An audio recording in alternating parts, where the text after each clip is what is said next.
ایک ایسے نبی جن کی تعریف کی جائے تو صبر اور شکر میں انہوں نے انتہا کر دی، لیکن زبان سے انہوں نے اف بھی نہیں نکالا۔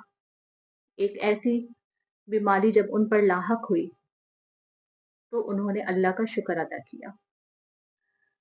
ان کی زندگی میں چاہے بیماری تھی، رزق کی تنگی تھی یا دل کا کوئی ایسا دکھ جو ختم ہونے کا نام نہ لے۔ آج ہم قرآن پاک کی ایک عظیم نبی حضرت ایوب علیہ السلام کا واقعہ بیان کرتے ہیں، اور آخر میں ایک ایسی بھی آیت بیان کریں گے جس کو سننے سے آپ کی مشکلیں حل ہو جائیں گی۔ حضرت ایوب علیہ السلام اللہ کے نبی تھے۔ اللہ نے ابتدا میں ہی مال، اولاد، عزت اور سب کچھ عطا فرمایا تھا۔ پھر رفتہ رفتہ ان کا مال بھی ختم ہو گیا، اولاد بھی دنیا سے چلی گئی، اور ایک وہ سخت آزمائش میں مبتلا ہو گئے تھے۔ اور وہ آزمائش کوئی اور نہیں تھی، وہ آزمائش ان کی بیماری کی تھی جو اللہ کی طرف سے آئی تھی۔ یہ بیماری ایک دن کی نہیں تھی، بلکہ یہ بیماری کئی سالوں کی تھی۔